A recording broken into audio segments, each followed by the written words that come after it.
Ya, selamat siang kawan. Bagaimana kabar Anda hari ini? Semoga Anda dalam keadaan sehat walafiat pastinya ya. Dan pada kesempatan kali ini kita akan ada dialog publik kawan bersama dengan kawan-kawan kita dari Ketua Ikatan Akuntan Indonesia Wilayah Jawa Tengah, ada Bapak Hendri Santosa, kemudian ada Ketua Komisariat Ikatan Akuntan Indonesia Pekalongan Bapak Muhammad Fitra Yudi, kemudian ada Wakil Ketua Komisariat Ikatan Akuntan Indonesia Pekalongan. Kita akan membahas tentang peran profesi akuntan bagi pemerintah daerah, pemerintah desa, dan dunia usaha. Sebelum ini kita akan sapa terlebih dahulu. Yang pertama ada Bapak Hendri Santosa. Assalamualaikum, selamat siang Pak Hendri. Waalaikumsalam, selamat siang Mas Sigit dan para pendengar Radio Kota Batik dimanapun berada. Bagaimana kabarnya ini Pak? Alhamdulillah, sehat walafiat. Sehat walafiat ya. Kemudian ada Ketua Komisariat Ikatan Akuntan Indonesia Pekalongan Bapak Muhammad Fitra Yudi. Selamat siang Pak, Assalamualaikum. Selamat siang, Assalamualaikum warahmatullahi wabarakatuh. Waalaikumsalam. Apa kabar Mas Sigit? Iya, Alhamdulillah sehat semua ya Pak ya. Iya, sama-sama Alhamdulillah. Kemudian ada Wakil Ketua Komisariat Ikatan Akuntan Indonesia Pekalongan, Ibu Arum Ardianingsih. Selamat siang Ibu. Selamat siang Mas Sigit. Iya, bagaimana kabarnya? Alhamdulillah baik. Alhamdulillah baik, dan juga alhamdulillah semuanya di sini sehat, dan kawan-kawan yang ada di luar juga sehat ya, sehat semuanya. Ya, perjalanan lancar gimana ya? Alhamdulillah lancar. Alhamdulillah walaupun panas terik untuk Kota Pekalongan dan sekitarnya.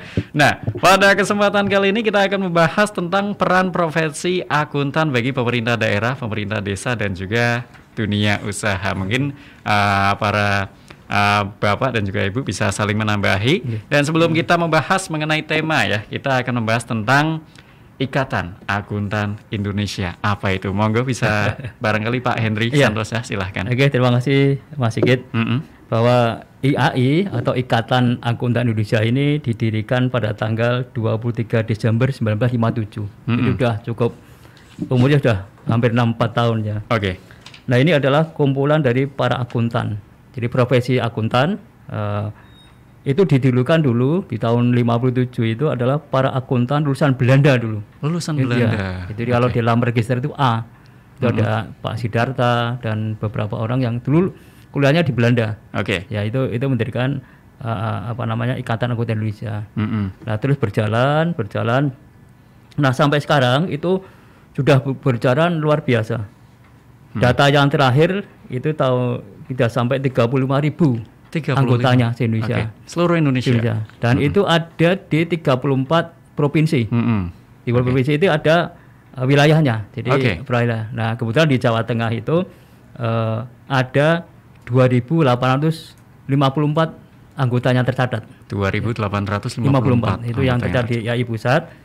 Nah, dari situ ada yang namanya anggota utama. Anggota utama itu adalah yang punya gelar atau sertifikat CA, Chartered Akuntan. Ya, apa tadi? Chartered Akuntan. Chartered Akuntan. CA sebutannya ya. Yang kedua adalah anggota madya. Yang anggota madya lebih banyak lagi nih sebenarnya. Adalah para sarjana akuntansi. Ya, jadi tidak semua sarjana akuntan jadi akuntan. Karena dia harus memiliki sertifikat jadi CA, Chartered Akuntan itu.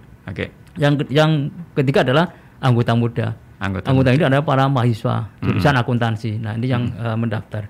Nah, itu sebenarnya banyak sekali yang bisa dilakukan oleh profesi akuntan.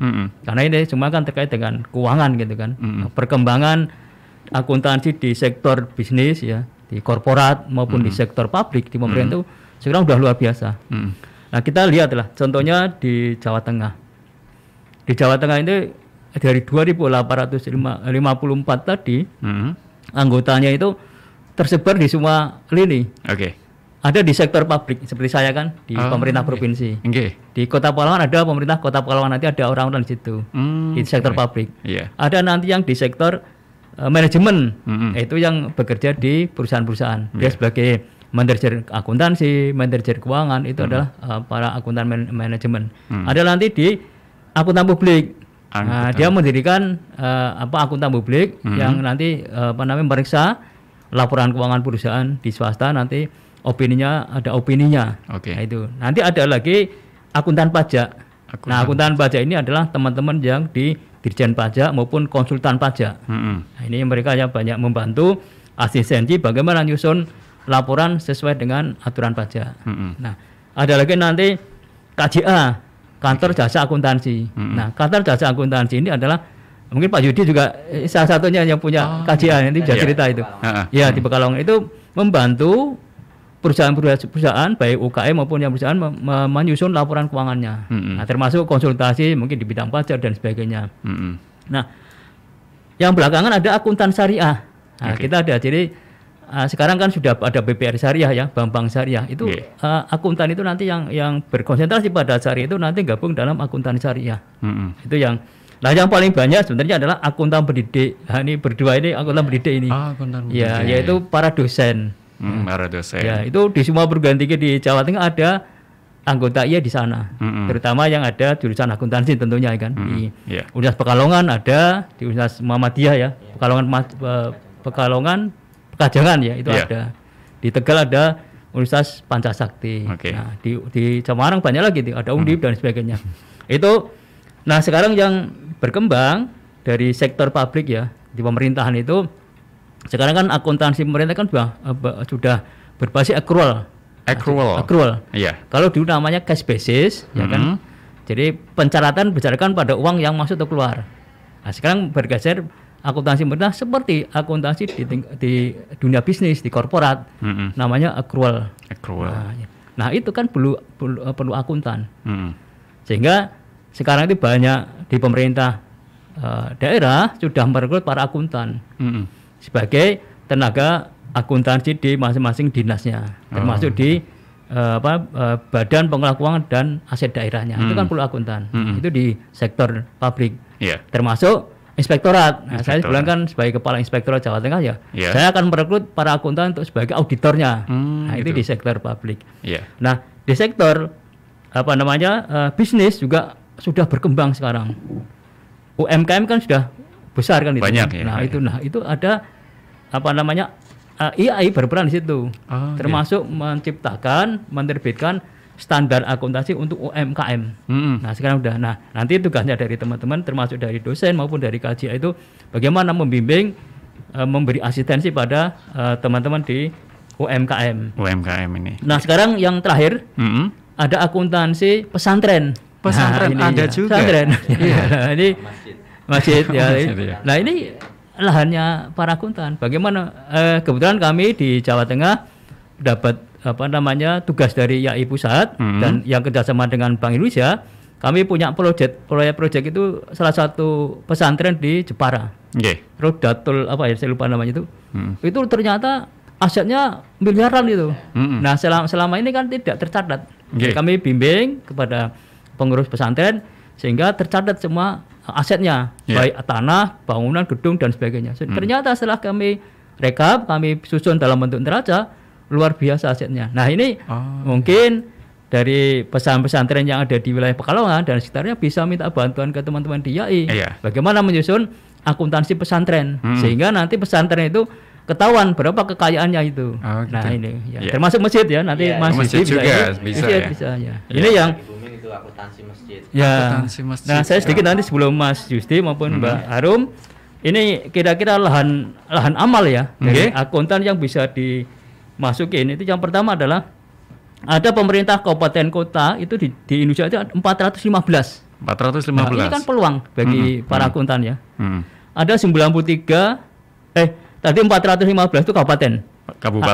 Ada 93 pemerintah kota. Ada 34 provinsi.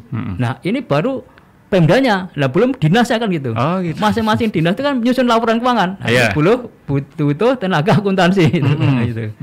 Terus ini saya dapat data juga ada 31 kementerian. 31 kementerian. Ada 30 lembaga pemerintahan non kementerian. Ada 119 BUMN, bayangin itu. Badan Usaha Milik Negara. Itu kan ada peluang. Ada 523 perusahaan terdaftar yang di bursa saham itu kan. Nah, terus ini yang banyak ini. Ada 1.300 BUMD. Nah, setiap Pemda itu kan punya BUMD. Di Pekalongan masih punya itu. Ya itu minimal BPR kan, BPR BKK itu kan BUMD gitu. Nah, itu. Ada 55.000 Usaha mikro. 506 175. Jadi 55.000 itu usaha mikro.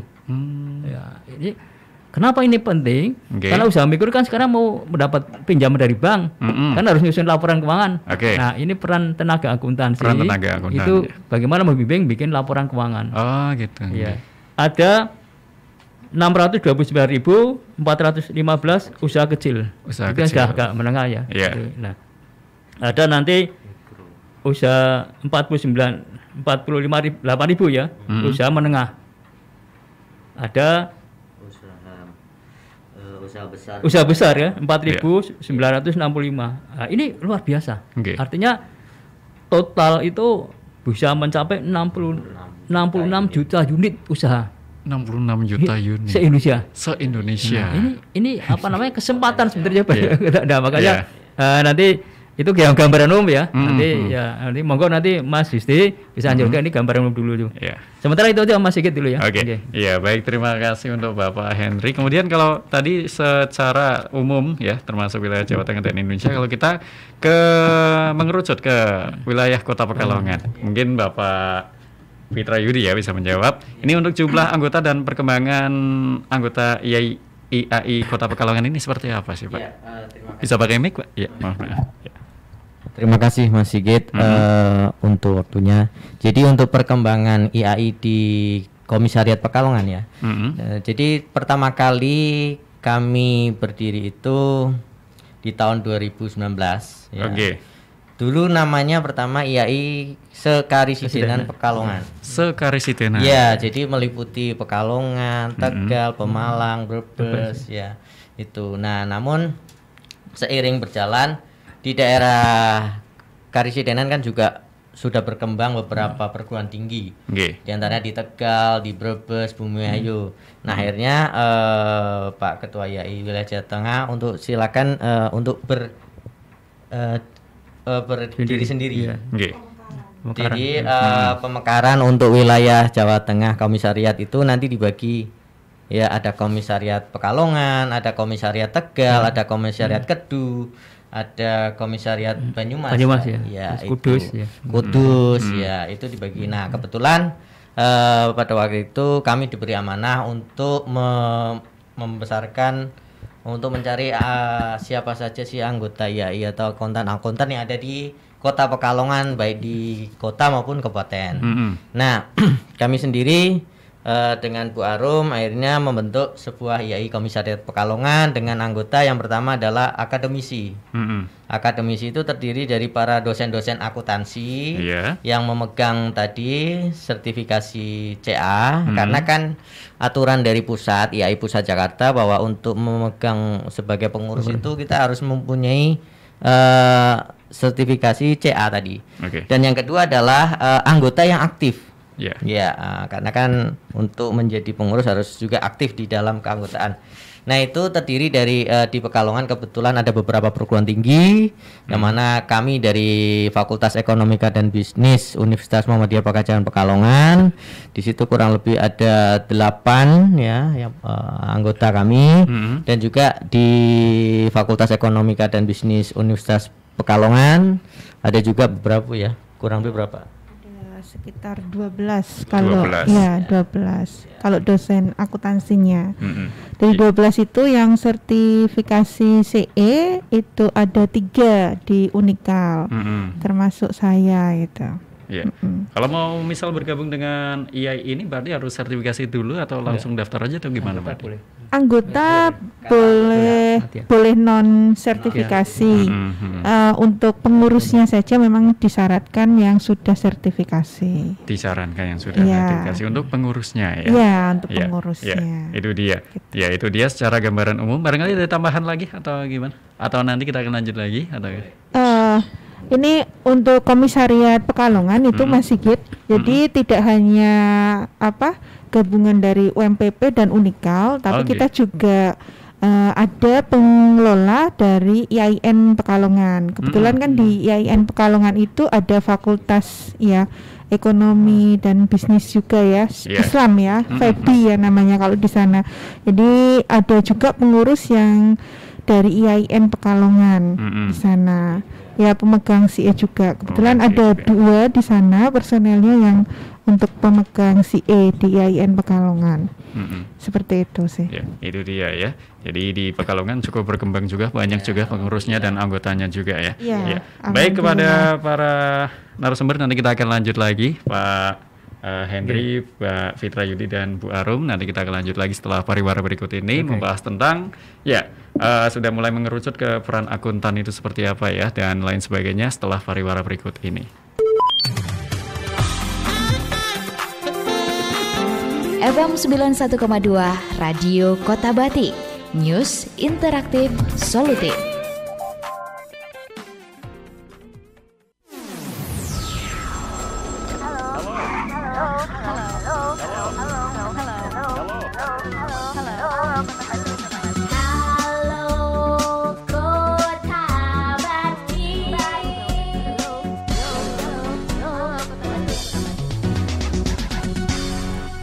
Ya, masih bersama Sigit Kurniawan di sini dan juga bersama Ketua Ikatan Akuntan Indonesia Wilayah Jawa Tengah Bapak Henry Santosa. Kemudian ada Ketua Komisariat Ikatan Akuntan Indonesia Pekalongan Bapak Muhammad Fitra Yudi dan juga ada Wakil Ketua Komisariat Ikatan Akuntan Indonesia Pekalongan Ibu Arum Ardianisi. Nah, kepada Pak Henry, ini untuk Ikatan Akuntan Indonesia ini berafiliasi atau bekerja sama dengan pihak mana saja? Ini monggo silakan. Oke.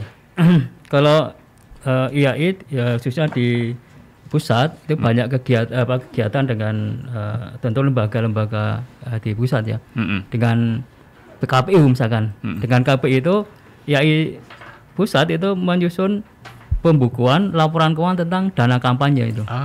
Itu. Jadi kami pun di Jawa Tengah itu beberapa kali diminta oleh KPU kabupaten kota dan provinsi untuk membantu menyusun laporan dana kampanye. Kemarin kan ada pilkada, ya kan? Ada pemilu selektif, itu kan masing-masing parpol harus memberikan laporan keuangan itu atas penggunaan dana. Nah itu IAI diminta oleh KPU di pusat membantu penyusunan laporan keuangan dana kampanye secara sederhana. Nah, itu diturunkan ke wilayah dan wilayah kerjasama dengan KPU provinsi dan kabupaten kota. Itu sudah kami lakukan sejak tahun 2019 kemarin, 2018, 2019 dan kan terakhir kemarin 2020 karena ada pilkada beberapa minta bantuan kami. Itu yang di tingkat provinsi ya. IAI juga bekerjasama dengan Kementerian Keuangan terkait dengan standar-standar akuntansi. Karena standar-standar akuntansi yang untuk korporat ya, bisnis kan sudah ada standarnya. Nah itu termasuk dengan Bapepam ya, dengan Bursa Efek, OJK. Nah termasuk OJK itu juga bergandeng tangan terkait dengan standar-standar laporan keuangan, baik itu di dunia industri keuangan maupun di industri yang lain. Terkait nanti juga dengan BPK. Ya, BPK itu karena apa? BPK Badan Pemeriksa Keuangan termasuk yang kemarin itu tidak semua kabupaten kota diperiksa oleh BPK, akan menggunakan kantor akuntan publik. Nah tentu ada kerjasama dengan IAI pusat, bagaimana standar memeriksa pemerintah daerah karena ada standarnya itu. Nah itu sudah ada kerjasama antara BPK dengan IAI pusat. Mana kantor akuntan publik yang sudah terdaftar memenuhi suatu kualitas sehingga dibolehkan memeriksa pemerintah daerah. Ini contoh beberapa yang dilakukan.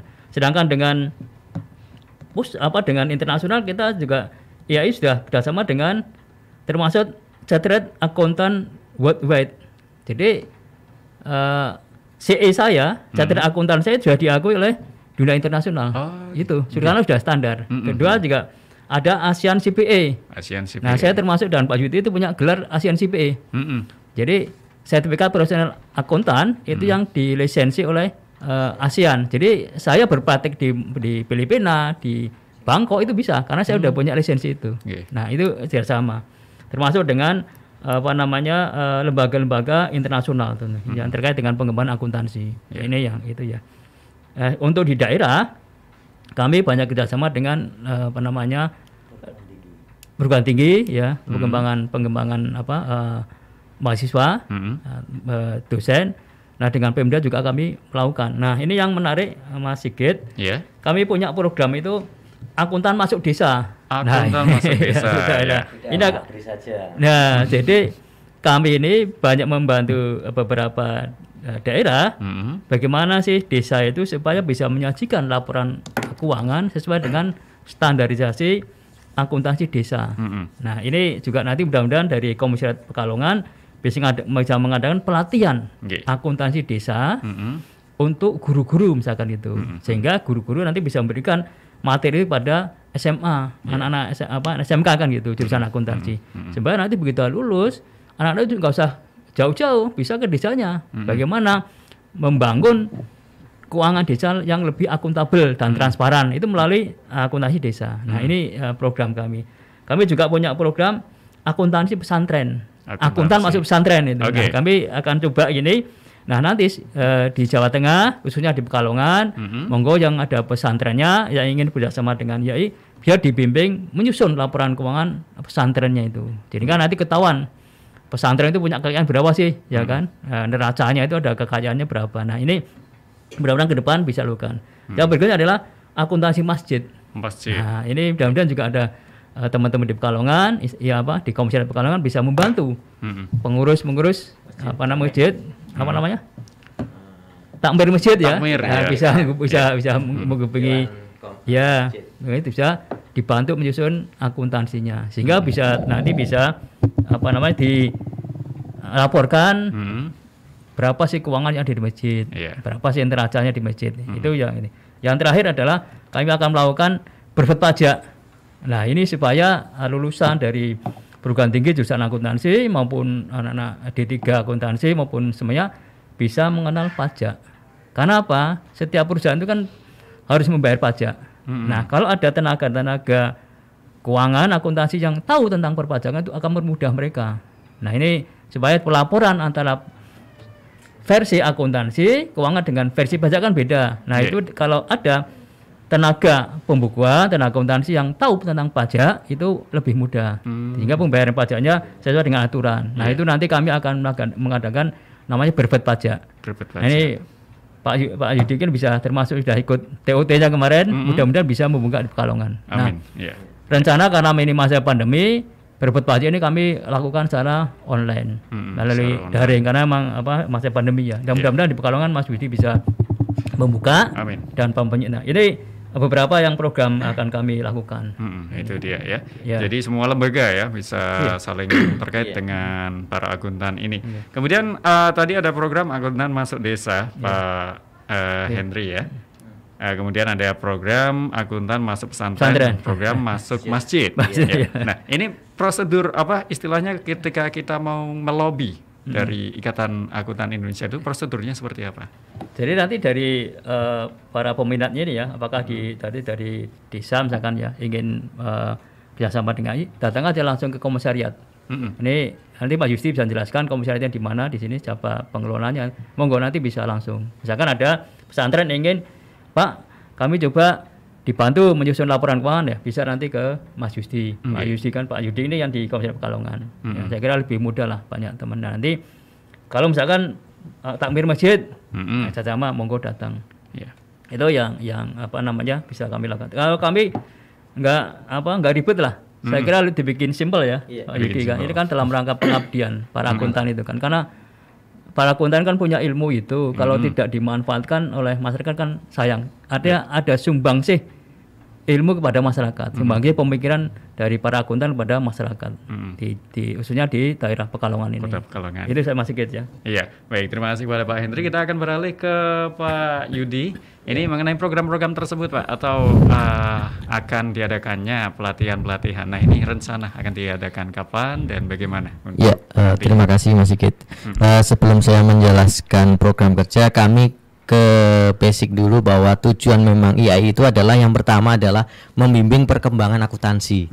Ya, jadi karena perkembangan akuntansi itu semakin kompleks, apalagi di eranya sekarang, maka ya tentunya ini harus sesuai dengan apa yang berkembang di dunia, baik di industri pendidikan ya, usaha.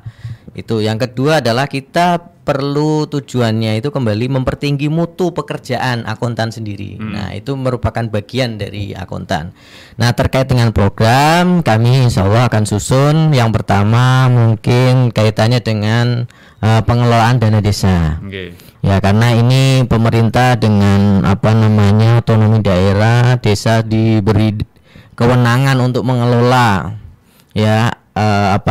dana dari pemerintah pusat kan sangat banyak. Nah, tentunya ini sebagai akuntan menjadikan kita harus berperan dong, ikut mengawasi ya agar akuntabilitas transparansi pengelolaan keuangan desa itu menjadi transparan.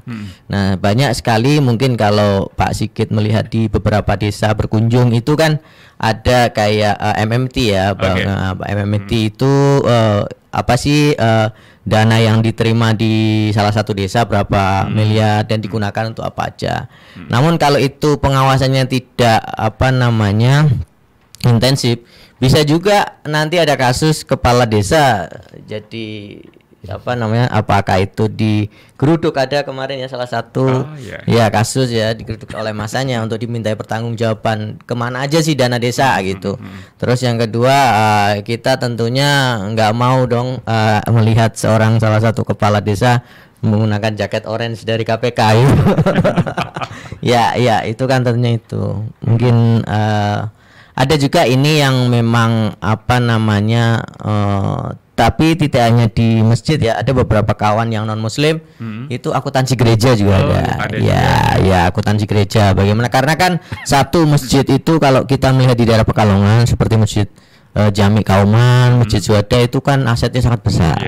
Nah, bagaimana kita melihat dari jamaah itu kan tiap hari atau tiap hari Jumat kita sudah memberikan infak donatur. Nah, bagaimana itu pengelolaannya seperti apa?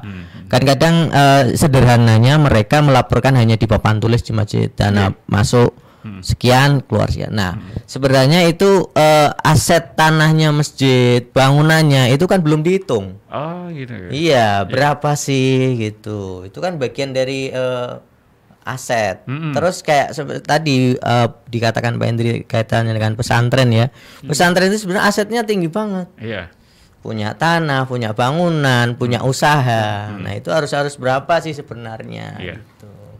Oke. Iya, jadi luar biasa sekali dari semua lembaga sampai unsur bisa berkoordinasi langsung dengan YIN termasuk dari aset-aset pembangunan, tidak hanya tentang dana saja dan lain sebagainya. Nah, kemudian ini Pak mengenai pelatihan. Kaitannya dengan pelatihan karena ini masa pandemi kita pelatihan itu diadakan dengan webinar sementara. Iya, sudah berjalan pada waktu itu untuk yang penyusunan laporan keuangan secara Islami. Beberapa tapi mulai webinar. Nah, mungkin sebenarnya bisa ya bulan nanti Agustus kita adakan. Mungkin kapasitas kita dibatasi juga ya kalau misalkan mau tatap muka kurang maksimal 50 lah dengan tetap menjaga prokes. Apalagi kita melihat dengan keadaan seperti ini di Jawa Tengah juga masih dengan melonjaknya. Kami takutnya perizinan kami ke untuk instansi mana terkait dengan penyelenggaraan ini menjadi terkendala. Iya, betul. Iya. Itu dia. Ada beberapa pertanyaan mungkin bisa ditanggapi oleh Pak Henry atau Bapak Yuti ataupun Ibu Arum. Ini ada yang pertama, ada Ibu Riris di Buaran. Ini mengucapkan selamat siang Mas Sigit dan Bapak Ibu narasumber. Izin menanyakan terkait peran akuntan ini. Bagaimana peran dalam perkembangan digitalisasi? Monggo, silakan Pak Henry terlebih dahulu. Semuanya kan sekarang serba teknologi ya Pak. Oke, betul ya, big data ya. Jadi akuntan juga harus beradaptasi dengan yang itu. Kalau akuntan tidak saya contoh lah, saya lulus akuntan kan 92. Kalau dikatakan katanya akuntan kolonial itu. Kalau Mas Yudi akuntan milenial. Nah, saya harus belajar bagaimana perkembangan teknologi, ya kan. Sebagai contoh lah, dulu usaha-usaha itu kan banyak kan langsung ada basicnya kan. Akuntan manual kan, jadi akuntan periksa ada perusahaannya itu. Nah, sekarang perusahaan itu kan nggak ada wujudnya, nggak. Gitu. Contoh lah, bagaimana kalau meriksa perusahaan Gojek itu? Itu Gojek itu seluruh Indonesia kan ada itu. Iya. Ya kan. Bagaimana kalau memeriksa perusahaan toko online? Nah, gitu. Artinya apa? Akuntan harus memahami tentang IT. Ya kan? Apa aplikasi yang digunakan, ya kan harus bertransformasi terhadap aplikasi dan sistem-sistem yang ada. Nanti mungkin yang lebih banyak paham itu yang milenial, akuntan milenial. Mas Yudi baru itu kan. Artinya garis besarnya itu harus berubah akuntan. Kalau enggak ketinggalan zaman. Karena sudah menggunakan big data kan. Ya kan. Nah, contoh sebagai sebagai contohnya. Saya pernah naik Gojek ya, mobil itu. Saya tanya kepada supirnya, Mas, jenengan tuh tahu nggak pemiliknya Gojek? Pernah ketemu nggak? Nggak pernah, Pak. Lah gimana Anda bisa percaya kan itu? Itu salah satu. Nah, bagaimana kalau misalkan akuntan memeriksa suatu perusahaan seperti Gojek ya? Nah, satu lagi apa? Satu Gojek itu? Grab ya? Grab. Keuangannya misalkan di Jakarta itu armadanya kan bukan miliknya Gojek atau Grab kan, miliknya masing-masing pemilik mobil itu kan itu. Nah, bagaimana itu menganalisis pendapatannya kan itu. Nah, itu kalau nggak menggunakan IT nggak bisa men-trace kegiatan itu kan nggak bisa. Nah, tentu ini akuntan mengembangkan sekarang namanya audit berbasis komputer. Berbasis komputer itu harus dikuasai oleh para akuntan yang muda ini. Nah, kalau seperti saya mungkin sudah saatnya harus berubah memahami itu. Dan saya belajar pada teman-teman di auditor kami. Jadi kami di auditor kami ajarkan. Apa sekali sekarang namanya remote audit. Jadi kayak remote control itu kan, menyalakan hasil kan nggak perlu dipencet, itu kan dari jauh. Nah, sekarang audit itu juga begitu. Jadi audit jarak jauh itu. Dengan pandemi audit itu kami bisa melakukan audit tanpa kehadiran auditor pemeriksa ke lapangan. Nah, itu sebagai, tentu ini kan bukan IT. Nah, ini pemahaman terhadap IT sangat diperlukan para akuntan. Kalau enggak ketinggalan zaman. Ya. Jadi belajar juga sedikit demi sedikit ya. Itu monggo Mas Yudi. Ada tambahan yang paham Ibu Harum atau Pak Yudi? Silakan. Baik, terima kasih. Berkaitan dengan bagaimana sih profesi akuntan itu di era 4.0 ya kayaknya Mas ya, dan menuju society 5.0 ya. Ada beberapa orang yang ketakutan bahwa profesi akuntan yang dulu itu dianalogikan hanya catat, debit, kredit gitu ya. Nah, itu kan hilang gitu ya. Nah, tetapi saya selalu mengedukasi mahasiswa saya nih terutama bahwa fungsi kamu itu tidak mungkin tergantikan oleh teknologi. Ya, analoginya itu sederhana aja. Dulu orang kalau masak itu kan pakai kayu bakar tuh Mas. Nah, sekarang itu pakainya gas. Nah, apakah ketika diganti dengan gas, tukang masak itu akan hilang? Malah mempermudah kan? Mempermudah waktu, lebih efisien, kita lebih cepat dalam memasak kan. Kemudian bisa mengerjakan pekerjaan yang lain. Nah, sama dengan akuntan gitu. Jadi akuntan itu bisa menyelesaikan pekerjaannya untuk mencatat, menjurnal, bahkan menyusun laporan keuangan itu dengan cepat dengan bantuan teknologi. Ya, bahkan kalau kita menyusun laporan keuangan, kita sambil kayak gini copy dunia maya sambil nyusun pakai smartphone bisa. Nah, berarti intinya kita bergeser pada ranah tidak hanya kemampuan hard skillnya yang kita olah, tetapi soft skillnya kan. Nah, berarti soft skill dalam bidang apa? Problem solving di sana. Nah, berarti kamu harus mengadopsi teknologi itu. Jadi jangan menganggap bahwa teknologi itu sebuah ancaman di sana. Berarti harus belajar. Toh itu program itu hanya kita yang bisa mengembangkan. Otaknya kan tetap tukang masak kan. Kalau di sini berarti akuntannya gitu. Yang nyusun software akuntansi itu ya kita. Nah, bentuknya apa? Teknologi tadi. Ya, jadi nanti berkembang dari Mayop dan seterusnya ya. Ini Pak Yudi nih kalau yang software tuh hafal nih kan. Nah, seperti itu. Nah, itu salah satunya. Kemudian tadi berkaitan dengan pelatihan itu mungkin juga kita nanti akan memberikan kepada UMKM.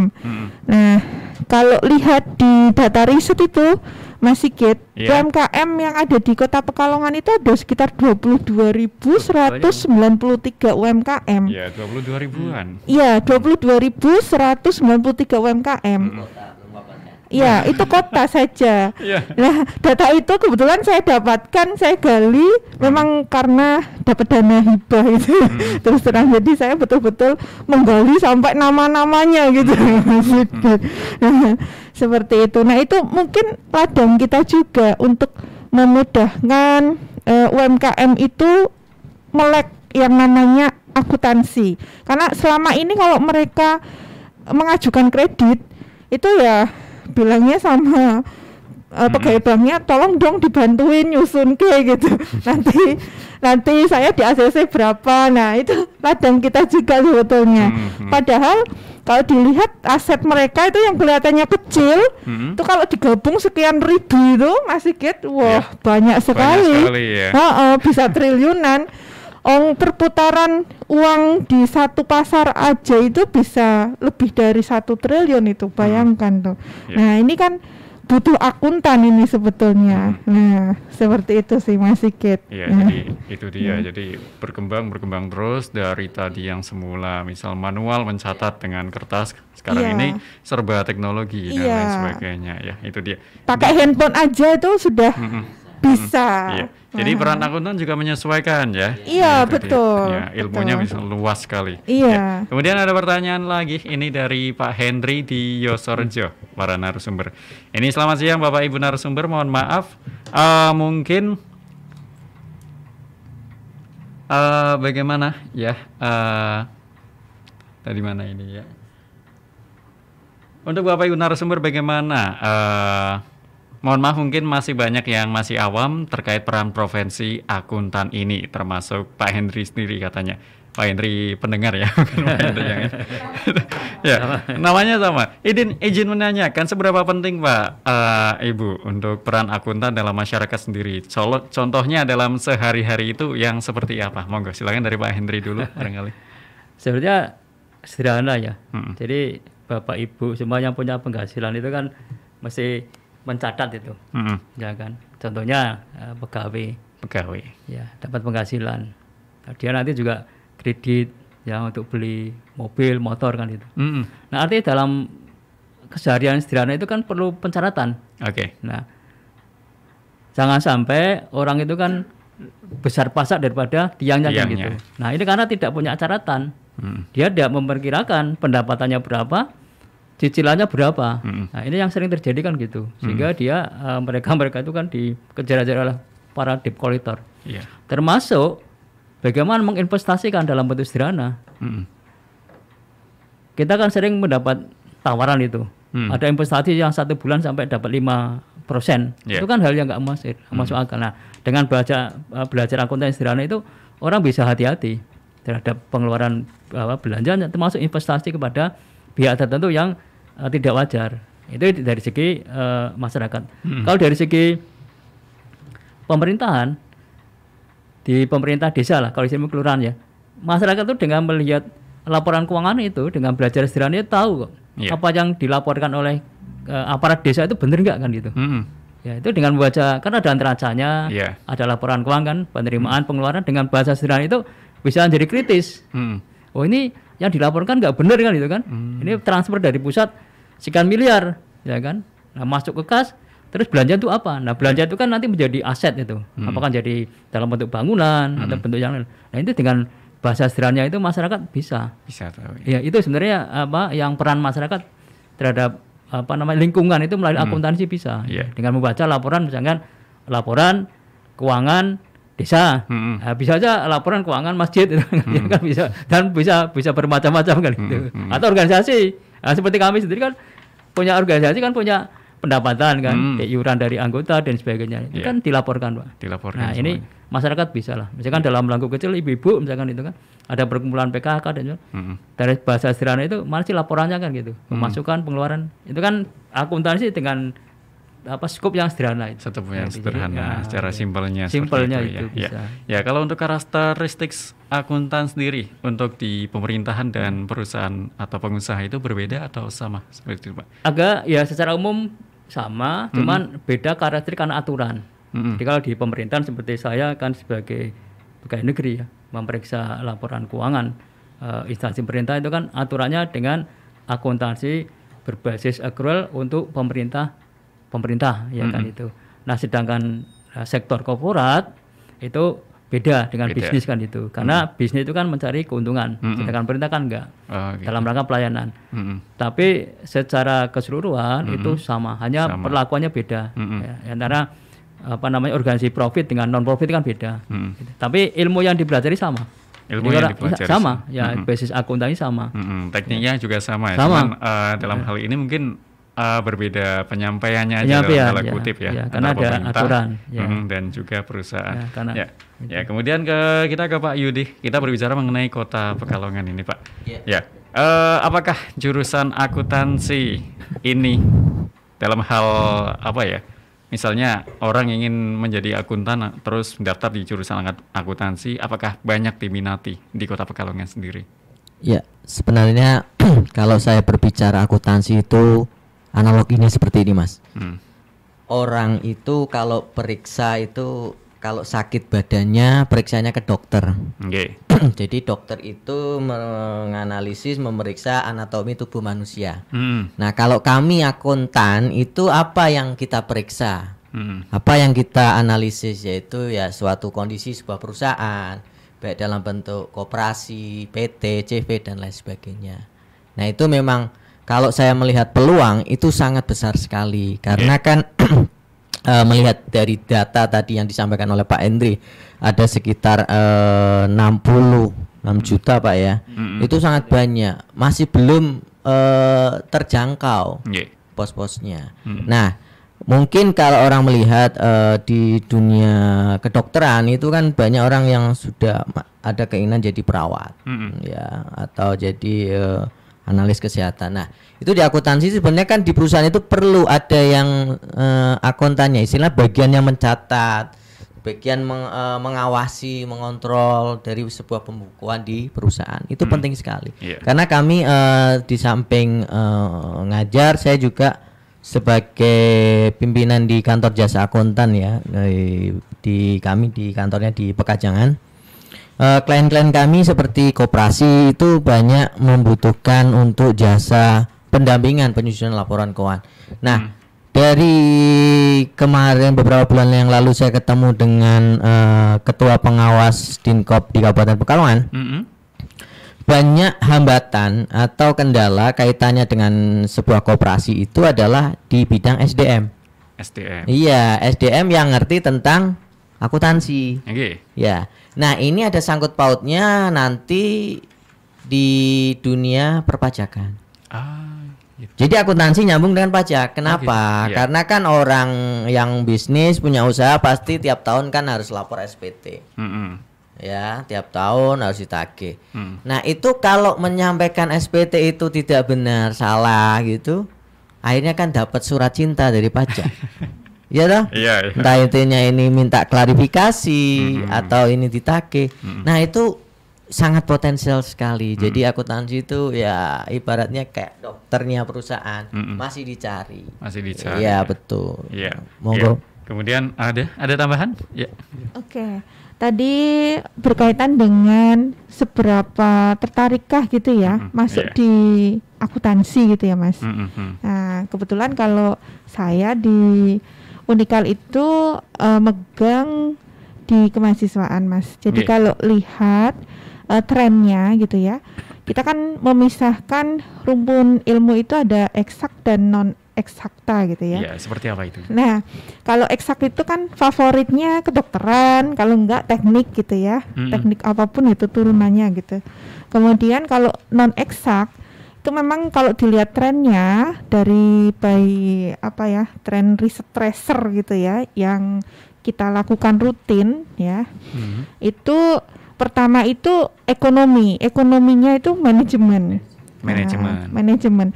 Kemudian baru akuntansi. Jadi akuntansi itu ya di range sekitar 60-70 lah. 70% peminat yang non eksakta ya, yang kelompok ilmu non eksakta. Kemudian baru hukum dan seterusnya ke bawah.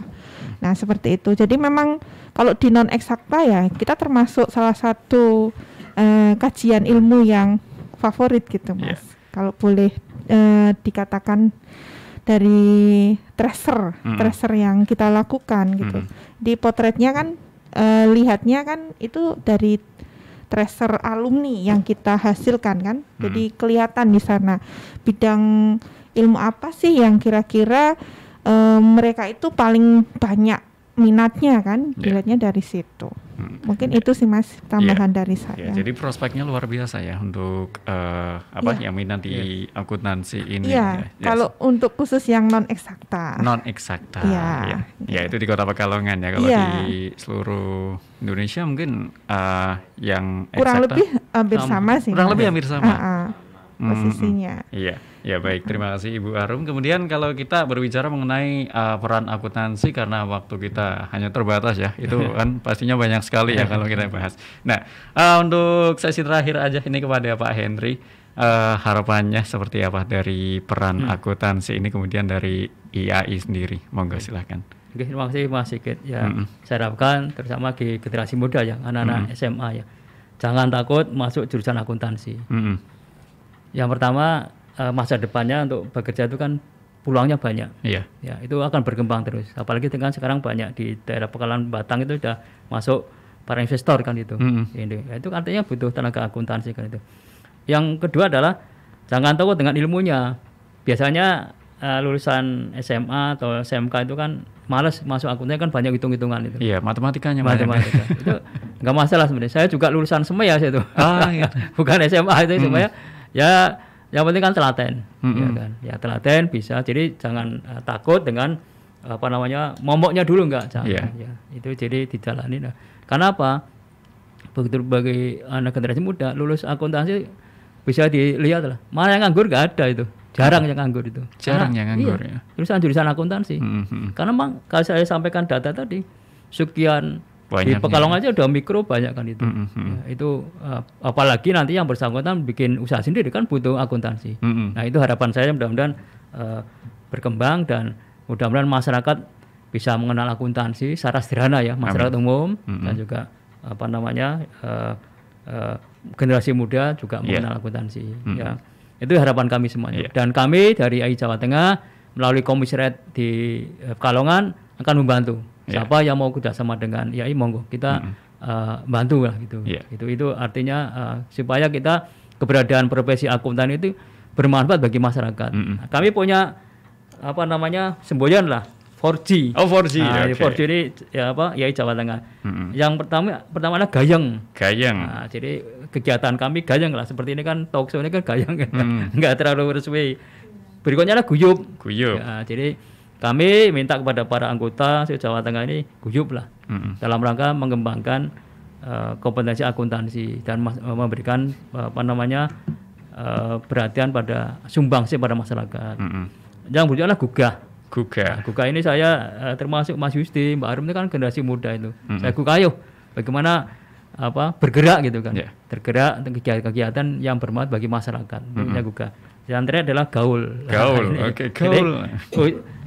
Kegiatan ya itu dikemas dengan bahasa anak muda, gaul itu. Kalau mungkin menggunakan era saya kan beda. Era tahun 80-an beda. Jadi eranya anak muda, makanya dikemas dengan gaul. Maka ya itu ada namanya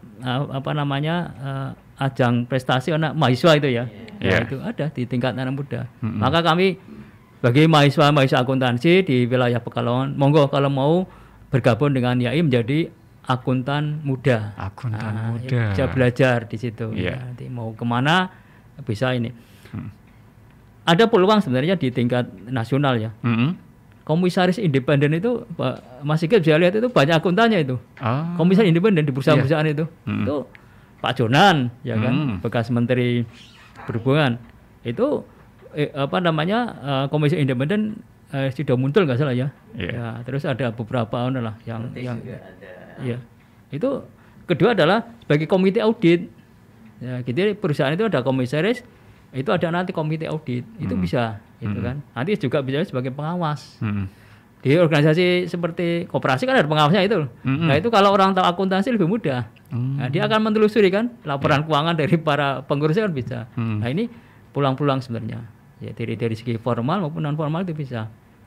Itu Mas Sigit ya yang bisa saya sampaikan. Iya, itu baik. Terima kasih Pak Henry. Kemudian masih dengan Pak Henry lagi, bukan harapan sih, rencana ada kegiatan ke depan untuk wilayah Jawa Tengah sendiri, sendiri. Rencana pertama adalah berbet pajak.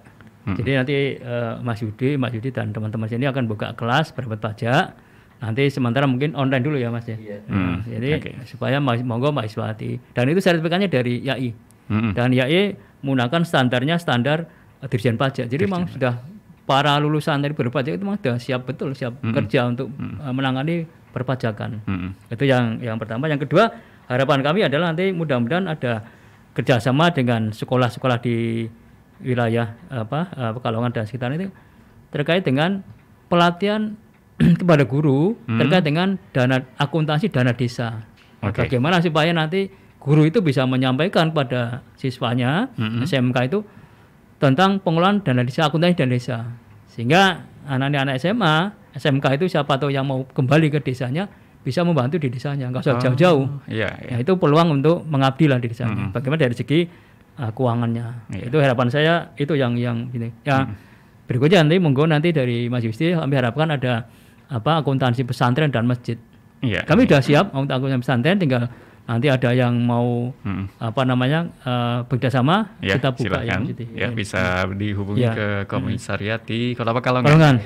Kemudian untuk Pak Yudi sendiri, untuk harapannya kepada para akuntan di Kota Pekalongan sendiri seperti apa?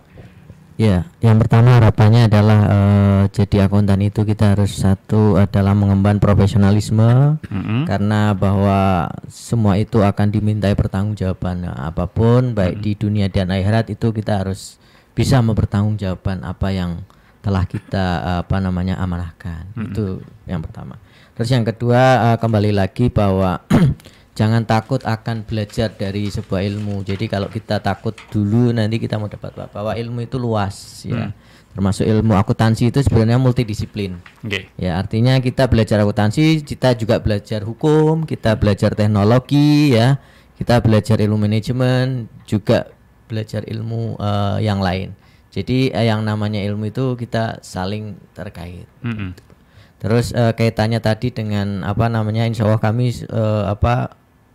siap bekerja sama dengan di IAI sendiri ada program namanya juga IAI Goes to Campus Pak ya, ada nanti kita kunjungan ke beberapa perguruan tinggi. Yang kedua adalah IAI Goes to School atau ke sekolah-sekolah ya, terutama di anak-anak SMK. Untuk minat sejauh mana anak-anak ini untuk menjadi seorang akuntan, karena dulu pada waktu itu anak-anak itu persepsinya gini, masuk akuntansi itu ngitung duit setan. Nah itu persepsi loh. Padahal sekarang orang itu melihat, nyatanya kalau melihat ngitung duit real aja bingung. Kakean duitnya di mana aja gitu loh. Utang saya ada di mana, utang saya berapa. Nah padahal dengan adanya menyebutkan itu sebuah ada orang mengatakan itu duit kayak ngitung duit setan, padahal itu real. Kita belajar bisa karena terbiasa gitu. Bisa karena terbiasa. Dan sekarang pun ada uang digital ya Pak, ada crypto.coin dan sebagainya. Betul. Ya, itu dia. Ada tambahan dari Ibu Arum, silakan. Tambahan dari saya ya, ayo nih sama-sama nih teman-teman semuanya yang lagi mendengarkan, kita besarkan bareng Ikatan Akuntan Indonesia Komisariat Pekalongan khususnya, karena kita siap bersinergi baik dengan pemerintah daerah, desa maupun pelaku usaha, dan kita ya kalau bisa menyasar juga di UMKM ya yang begitu banyak di Kota Pekalongan ini, karena nanti brevet pajak itu juga nanti nyasar juga ya kayaknya ke usaha kecil, mikro, menengah gitu ya. Kemudian untuk yang di desa tadi kan kaitannya dengan masjid, kemudian pesantren dan sebagainya, itu kan letaknya di desa-desa ya Mas, atau di kelurahan. Itu. Jadi jangan sungkan untuk bersinergi dengan kita, berkolaborasi, karena saya dengan Pak Yudi dengan tangan terbuka nih, ya, siap melayani teman-teman semuanya yang lagi mendengarkan, gitu kira-kira. Iya, baik, terima kasih atas waktunya dan juga informasinya dari kawan-kawan IAI wilayah Jawa Tengah. Ada Bapak Henry, kemudian ada Ikatan Akuntan Indonesia dari Pekalongan. Pertama ada ketuanya Bapak Yudi, ada wakilnya Ibu Arum ya. Terima kasih pada kesempatan kali ini telah mampir di RKB ya. Semoga program kedepannya dari IAI wilayah Jawa Tengah, seluruh Indonesia dan Kota Pekalongan khususnya bisa lancar semuanya. Amin. Iya. Ya, baik, terima kasih. Nanti kita berjumpa lagi Pak di lain acara dengan beragam informasi lainnya juga. Dan dari kami ya, ada salam 4G untuk Anda kawan para pendengar. Yang pertama ada gayeng ya, ada guyup, gugah, dan juga gaul. Itu dia yang bisa kita sampaikan kepada Anda. Semoga informasi yang kita hadirkan, dan terima kasih kepada para pendengar yang telah bertanya. Nanti kita akan lanjut lagi di perjalanan Hal Kota Batik. Selamat siang. Wassalamualaikum warahmatullahi wabarakatuh. Waalaikumsalam warahmatullahi wabarakatuh.